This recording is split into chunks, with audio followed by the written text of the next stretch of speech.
the uppercut ender comes out, and while it still connects, it isn't part of... Oh, that's cheap. They have uncombos in this game? This is a broken-ass game, huh? Heavies break lights, mediums break heavies, and lights break mediums. Wait, what the wait, what did you just say? What's up, everybody? This is JWong, and we're back. I always thought about Killer Instinct 1 as like, oh, this game was amazing. Come back to it. You're like, man, this game sucks. So I watched this video from Ketchup. You guys remember, you know, Ketchup and Mustard, who does a lot of like retrospective of like Mortal Kombat videos. Ketchup made a Killer Instinct 1 video on like, this is how to play the game, the amount of tech that you probably didn't even know it existed, like Unblockables. He had this video and I was like so surprised on everything. I learned a lot. So if you guys want to see the video and my reaction to it, hit the like, share, subscribe, turn the bell's notification. Also make sure you guys give Ketchup a subscribe as well too. But yeah, enjoy the video. So this video is Killer Instinct 1, much deeper than you remember. This is from Ketchup and Mustard. I grew up loving Killer Instinct 1, but then when I went back to it, I'm like, man, this game sucks. I'm kind of curious to see what Ketchup and Mustard has to say to maybe try to change my mind. Because as a kid, this game was godlike. But as you know how to play fighting games more and more, and you're like, wait, what happened? Killer Instinct is very underrated. But I'll tell you one area that doesn't get its fair credit: the gameplay and high-level mechanics. Killer Instinct has Tell me about the gameplay and high-level mechanics, because I don't understand how the combo breaker or anything like that. Because when you think about Killer Instinct 2013 and you try to go back to regular Killer Instinct, you're like, bro, whatever I learned from Killer Instinct 2013 does not apply to old school Killer Instinct. Killer Instinct, originally known as Brute Force, was conceptualized in the creation of Donkey Kong Country. What? Hold on. Nintendo. So you're saying Killer Instinct got their vision from playing Donkey Kong Country? Video game That's space. godlike. So the story of Killer Instinct is a simple one. The leading force behind the tournament is So that's an Ultratech, overhead, right? a mega corporation that does genetic engineering and robotics research. Some of the game's playable characters are even a creation of Ultratech. Fulgor, a robot that's been tested in the tournament before mass production can begin, and Cinder. So Fulgor is like the Jack of Tekken, like Jack 6, Jack 7, Jack 8. It is a 6-button fighting game. That means you have access to light punch, light kick, okay, medium punch, yep, medium 6-button kick, game, heavy punch, and heavy kick. very Street Fighter essence. Really good. Now, Killer Instinct does not have throws. So you may ask, how do I actually forgot that Killer Instinct didn't have throws. back and heavy punch will perform a universal overhead that hits crouch. Low-key, I did not know back heavy punch was a universal overhead, because I always did back heavy punch, but I was just assuming it was just heavy punch, but I was just holding back. So that I already learned something new, that back heavy punch is an overhead, universal overhead. Blocking back and medium punch will perform a fake-out version. Fake out?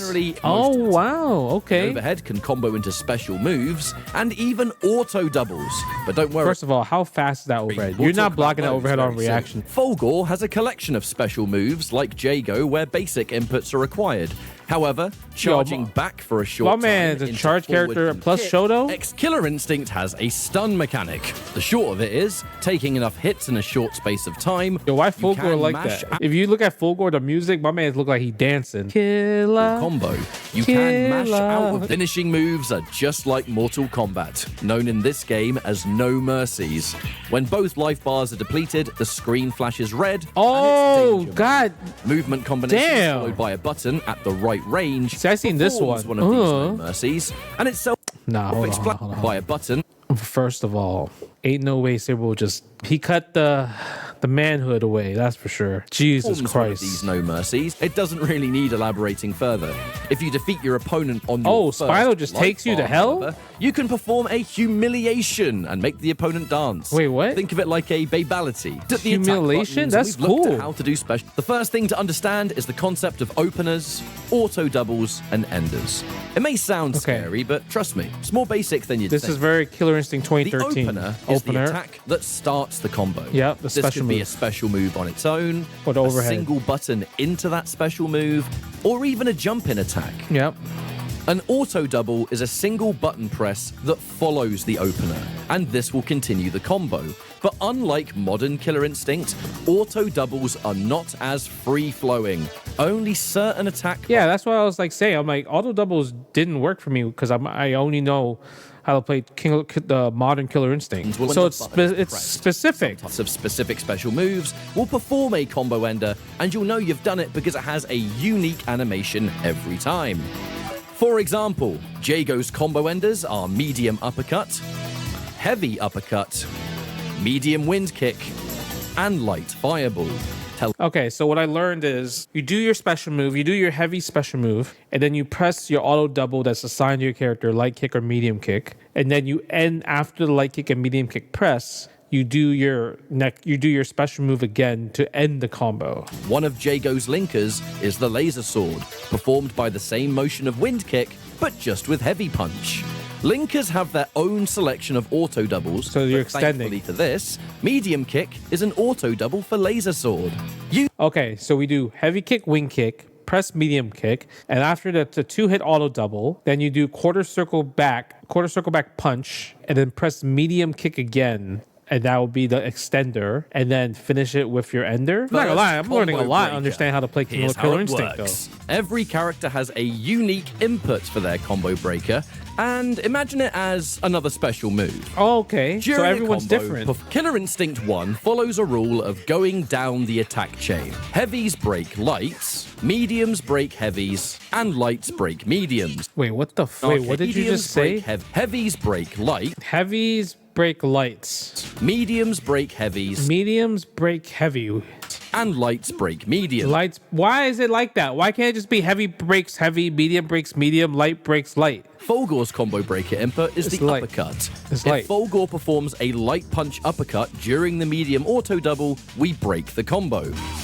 That is so much work. So I have to input the special move and the correct strength to do the combo breaker. That's why combo breakers were not like common. Oh, that makes a lot of sense. Because I'm like, how do I do combo breakers? However, did you know that on a successful combo break, characters are granted shadow moves? You see that little white line that flashes on your health bar when you've done a breaker?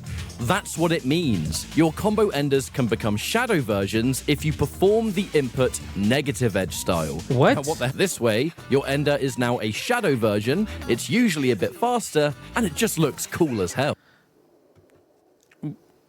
What? What do we shadow moves? So you have to hold the button when you combo break to get the shadow capability? Generally, negative edge the special input, and you'll get a buffed version with new properties. Okay, that's cool. Okay, so if you combo break, it's not just the damage ender. You're able to get like more utility based off the character, I guess. That's kind of cool. I guess because the shadow moves in modern Killer Instinct, that's literally what the supers are. So I didn't know shadows existed in older Killer Instinct. Performing shadow moves after an air combo will give some characters much higher damage on them. Riptor, for instance, can air combo into Shadow Fireball, firing 3 shots instead of 1. Oh my god, that was 50%? Killer Instinct may be known for combos, but not every combo can be broken. There are a variety of techniques. So there's combos unbreakable combos? To make N, we'll refer to examples as they are the clearest way to demonstrate. Why is Glacius doing so much damage? Spinal can do an Unbreakable with standing heavy kick into any Bone Shaker. End the combo with a standing heavy kick and light Bone Shaker Shadow Ender. Yo, what is happening? What's that? Why is it juggle like that? Standing heavy punch, laser sword, standing heavy punch, and medium wind kick shadow. Okay, so this right here is some extra. You juggle, you put them in juggle state, and I guess that's the unbreakable part. Saberwolf can loop jump medium punch into jump medium kick 6 hits 3 times. Okay, so it's not infinite. Stand alone for an unbreakable combo. You can end it in so jumping combos or anything that puts you in juggle state, that's not part of the combo system rule with openers into linkers or openers into auto doubles into enders, then those are considered unbreakable. Interesting. Up next, reset enders. Resets? So there's resets unbreakables? Fulgor can perform any combo, and if you time a delayed heavy uppercut ender just right, the uppercut ender comes out, and while it still connects, it isn't part of... Oh, that's cheap. They have uncombos in this game?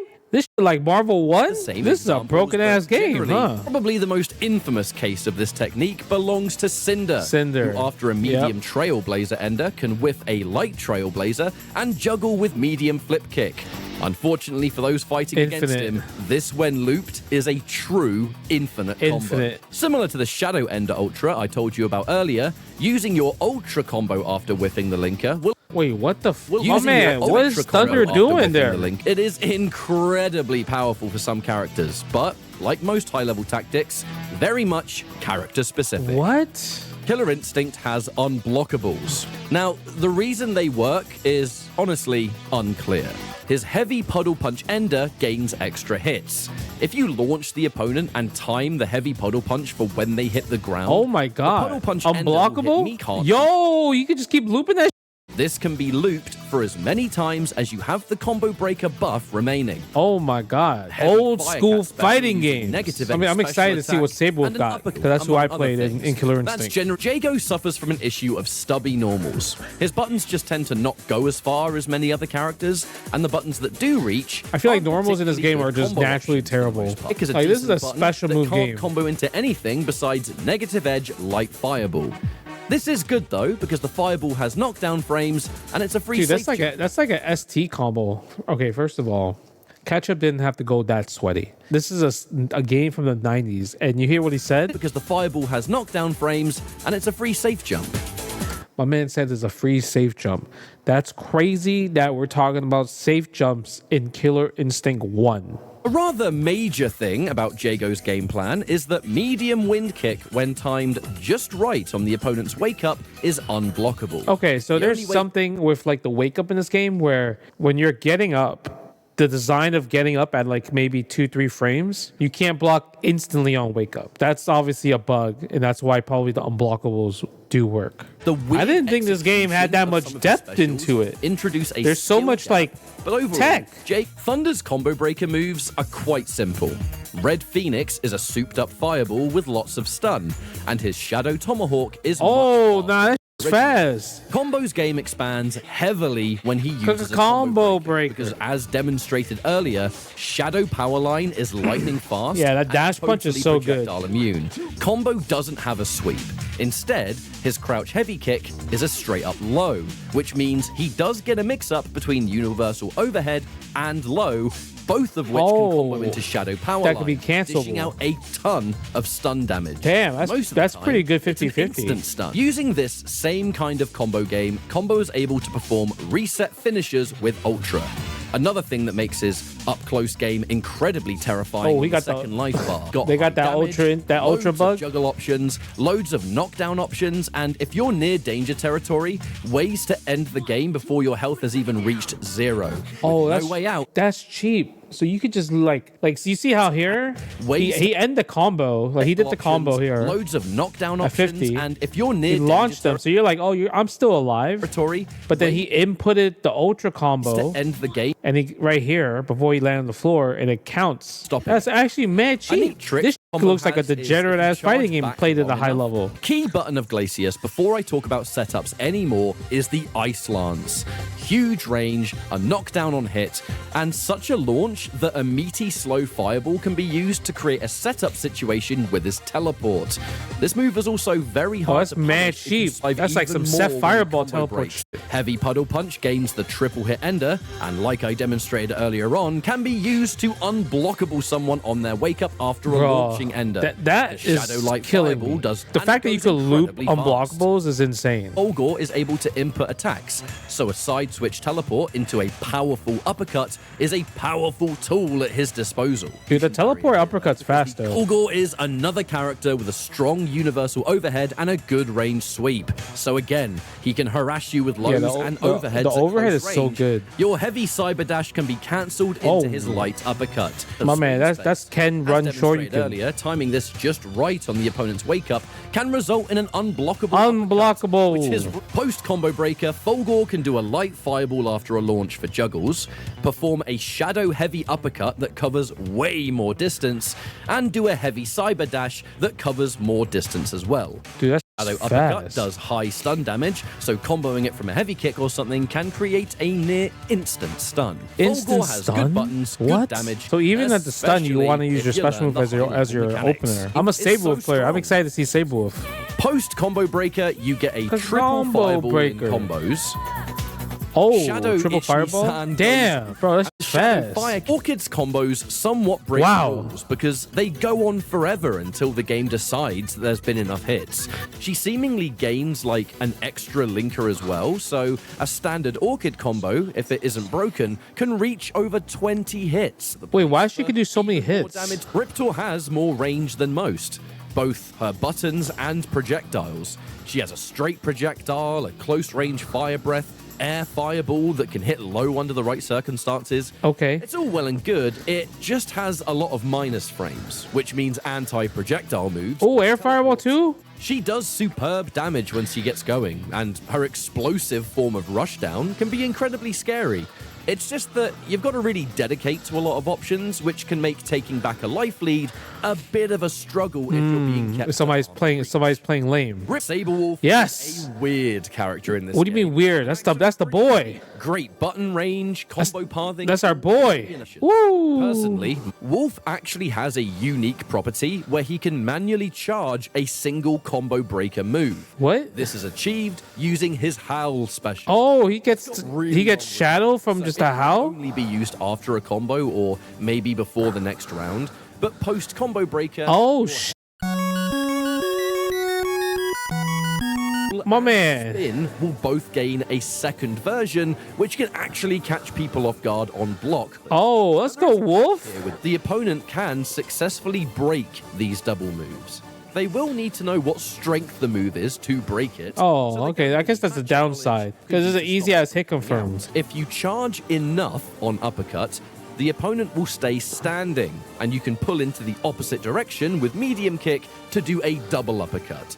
The stun damage on this may as well be guaranteed. Wait, what? Pair your Unbreakable combo with this post-stun situation, and Wolf has just gained a high damage option of any charged uppercut. Nah, this character's OD. Oh, hell yeah. Saberwolf is godlike. I learned so much about Saberwolf. The Howl gives him a combo breaker move. Dude, I love all of this. This is so good from catch-up. Down, down punch or kick executes teleport. Down, down The lighter punch. the attack button, the slower the teleport. But Spinal can attack immediately upon reappearing. Oh, so that's just no recovery? A no recovery teleport is insane. Do a double teleport if you do the light punch teleport. Wow. The second Spinal teleport is also his wake up attack, so pressuring him isn't as free. Oh, as my man, first of all, very slick. you know what this is? This is the original version of OD Amnesia from JP. This is literally OD Amnesia from JP, the original first one. Holding back and light punch pulls up Spinal's shield. Oh, you get the skulls. Special moves and takes 0 damage. Yeah, and you get the skulls. The benefit to this is that with every hit, Spinal builds up a skull that he can use later on. How many? 6 skulls? A Spinal can use the same double skull technique with half circle, and costing 3 skulls, Spinal will shoot 2 super skulls. 2 super skulls. Very high chance to stun. Wait, he could Shang Tsung? If Spinal overloads on skulls, he'll get knocked down and lose all but 1. Oh, It's what? unlikely because it's rare a Spinal. Okay, I did not know that. I didn't know there's a limit, and he actually gets blown up for getting too many skulls is actually cool. It's a mechanic in place. First of all, is he teabagging? Is the Thunder player teabagging? Spinal has the ability to morph into the opponent's character for a short time. A simple teleport ender will turn Spinal into the enemy character, and it looks wicked. That's cool. However, It looks there is really a way cool. If Spinal does the right teleport ender versus the right character, he can interrupt the ender by jump can and stay as the morph instead of doing the animation. What kind of forbidden jitsu is this? That's so cool. And finally, it's Cinder. I'm not going to beat around the bush here. This is the best character? Utterly broken. He's And utterly the best broken. character- Where do I start with this guy? What doesn't he have that's good? Well, I guess there's this one move. That move's ours. Cinder top. That move is ass. His grounded buttons are superb. Standing heavy kick is a fantastic normal that confirms into basically anything. Dude. Crouching heavy punch is fast, and it confirms into... It is me, Chan. This move is also unblockable if Cinder meaties with Trailblazer into crouch heavy punch. But oh man, what? You tell me a normal is unblockable? Crouch heavy punch? standing What? medium kick, Cinder's Fire Flash is the best uppercut in the game. It's almost totally safe. Dude, that's like Ken, especially the light dude. kick version. Ken's light punch And it's his DP wake-up attack. in hyper fighting. It's his Trailblazer is a miracle move. It's really fast, can be done airborne, leads to combos depending on strength, and when used airborne can be cancelled. Yo, my man gets 2 reps. So the reason why this shit is broken is because it's an opener from the air. You'll likely see this move a lot because you can bait things with it, you can fake out mix-ups, commit to weird cross-ups, or just use it as a whiff punish. It's everything. This is the #1 character in the game, right? And Orchid's #2. Spinal looks like he's top 3. He can just turn invisible because of course he can. Wait, what? Specials Like fully Breakers invisible? give him make Cinder appear behind them. And He has a teleport? I have never seen him do a teleport. And remember, man's got the best uppercut in the game. So imagine like a Galasius or Folgore cross-up, but even stronger and almost completely safe. This looks like main protagonist. This is main character energy. Ultimately, this video was made to finally teach you just how deep such a legendary arcade fighter actually is. And if you play this game knowing some of the mechanics I've just taught you, it really opens up the floodgates of tech, fun, and general good times with good friends. Try it. I learned a lot actually from this video. Today. I think I did. I learned a lot. Next time. So the reason why this was godlike is because I remember playing this game as a kid and I was like, wow, this game is so good. But then after coming back to play this again after knowing how to play fighting games, I'm like, damn, this video game is ass. So then Ketchup made this video on Killer Instinct 1 on like how deep it is. And he teaches you so much crazy stuff, like actually how to combo, how to properly combo break. There's resets, there's uncombos, there's unblockables, like so much tech. This does make me want to go check out Killer Instinct 1. But yeah, if you guys have not watched this or subscribed to Ketchup and Mustard, please give them a subscribe and check out the video yourself, because this is such a great video. Thanks for watching the whole video. Appreciate all the support. I also have a Patreon, and we're just doing a lot of cool stuff on there, giveaways, getting people better. So if you guys want that, link is down below in the description. And also big shout outs to everybody that has subscribed to the